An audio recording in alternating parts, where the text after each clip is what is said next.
How's it going, guys? It's TeraKnight here, and welcome back to Naruto to Boruto Shinobi Striker.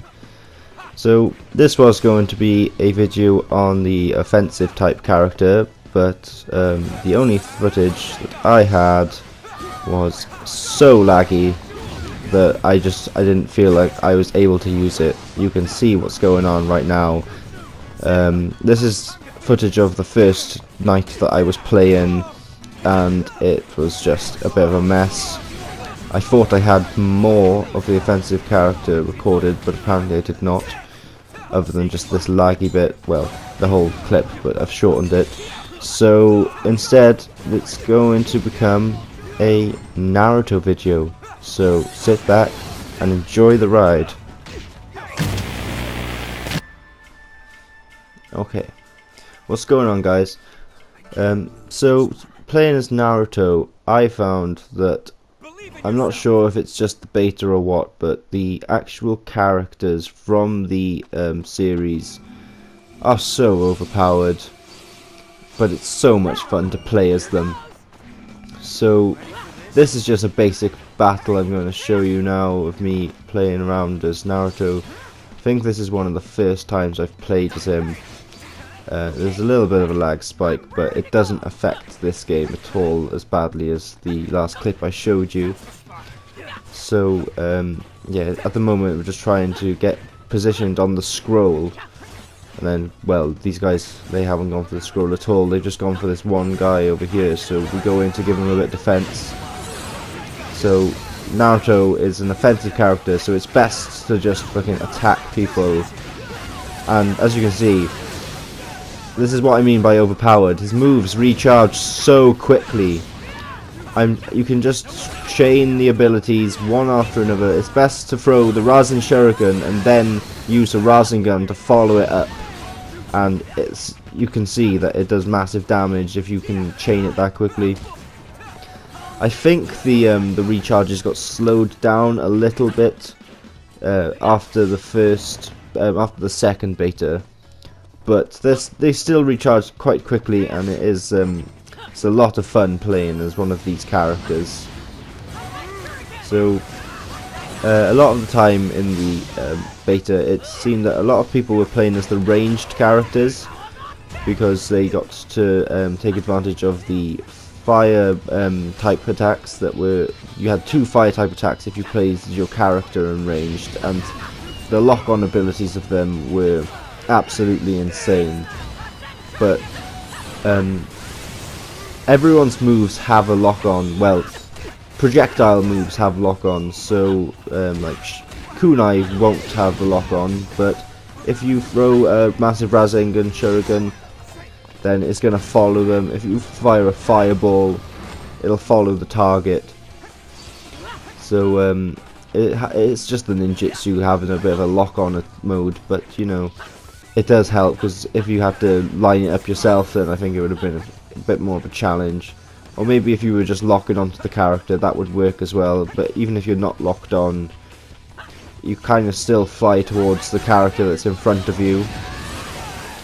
So as you can see, my favourite thing to do as Naruto is to just wait for those 2 attacks to get charged up, and then I just fucking throw the shuriken at them. I chase them down with my Rasengan. It's actually quite, the Rasengan's actually quite good for getting away from fights as well. So say you're about to get hit by something and you need to get away quickly, maybe, and you don't have your substitution, then it might be a good time to maybe just try and get out of there quickly with the Rasengan. But if there's someone around you, then always try to hit them with it. I don't know if you saw as well, me kind of like gliding around through the air. That's the offensive characters being able to just glide towards their targets. So I wanted to show a little bit more of the Rasengan Shuriken's tracking off. So if you watch, this guy just runs and it curves after him. And again, this guy runs, it curves off, it misses him that time, but I still managed to lock onto him with the Rasengan. And because I'm offensive, I just need to keep pushing, so I threw a couple kunai at me to help me stay in the air and move about a bit, putting more pressure on him. I just managed to charge my massive Rasengan, and I chose to finish him off with it. It's very good at just chaining the moves. The most fun I had in this game, though, had to be in this match. I came across a Sasuke, and we were just working the team. The teamwork was amazing, you know. We were focusing the same guys, but you know, I was the offensive character. Sasuke's a range type character, so it is better for him to like stay back and maybe hit them with his ninjutsu from far away. But we were just having each other's back, and the amount of power that it felt like we had was insane. These guys just coming after us. They made the wrong decision. They really shouldn't have come after us. There's two of us here, and there's only one of them. It's only going to go one way. So I'm just trying to get in a few punches, throw in some kunai to just give Sasuke a bit of backup while he's fighting. Just managed to get a couple of hits on him there as well. And now we head on to give the rest of our team the backup that we have, because it's like when you play. I haven't had a full team of characters. We almost did when I was playing with my friend Liam, and it is absolutely insane when you have like Team 7 or like any of the other teams that are going to be in the game. I'm sure are going to be amazing. I can't wait to play as more characters. Your playing as your actual like created character is good fun, but the amount of power you have playing as one of these master ninjas is just absolutely insane. You don't like I think it's probably got to double the amount of speed to recharge the ninjutsu as these characters, and you see Sasuke finish it off with a Kirin there, and it's just absolutely insane. So now into the Hidden Sand Village training field. This area is quite interesting. It's got a lot of things that are going to be there to kill you. So basically everywhere has massive drops, so you've got to make sure that you don't fall down these massive drops. There are, if you can see, the sand falls. I think that's what they would be called, sand falls. If you get stuck on one of them, then it's going to stop you from being able to stick to the wall, and you're going to have to make sure you get out. But you can see how the traversal is just, I absolutely love the traversal in this game. It's absolutely amazing. When you can just run up a wall and like hop onto the next wall, holding down the attack button there to kind of glide towards my target. I was saying in the previous video that I believe that offensive characters have got more of a glide. Okay, there's a bit of a massive lag spike here, so you know it's not perfect. And then it looks like I died, but I didn't. My camera just gets absolutely fucked up, so I'm not sure if this is like something that lots of people have seen, but this is something I experienced. So now the camera was just not behind me. It was like it's kind of like a glitch I had happen to me in For Honor, but I get a bit closer, as you can see, but I can't really see what I'm doing at all. So I'm just trying to give a bit of assistance.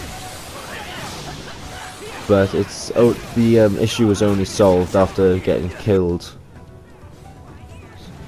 So as you can see, it's just pretty much impossible for me to see what's going on. I can like try and attack people. I'm trying to throw kunai more than anything, and trying to lock onto people with my ninjutsu, because trying to attack them with normal attacks is just not going to happen. Like right now, I'm trying not to fall down into the chasms below. But yeah, it's a bit of a mess. It's a bit of a cool angle though to see some of the stuff at, like. But as you can see, we're doing well. We're doing very well, but I'm still dying. I went to use my massive Rasengan then, and I got hit against the wall. It's not bad, but you know, that camera angle was certainly messing me up. So let me know if you guys have seen any other glitches like that. Hopefully it won't be a problem in the main game, but I'm not even sure how it happened. I think it's because I lagged out a bit, and when I fell, I was meant to have fallen to my death, but it lagged and I went back up into the air. What a lovely substitution jitsu there, and then I hit him with the Rasengan from mid-air. I love mixing up all the like different attacks and stuff, and finding new combos to do. It's one of the most fun things it's probably one of the most fun games I've played in a while. Online fighting games are it's not always my type of thing. I enjoy stuff like For Honor and other things like that, but the openness of being able to run around a map and fight people instead of being kind of stuck to like a 2D room that you have to fight in. And this game it gives you everything you want and more. So this has been a little bit of a discussion, walkthrough of Naruto's character. I hope you guys have enjoyed. Feel free to like and subscribe, and I'll see you next time.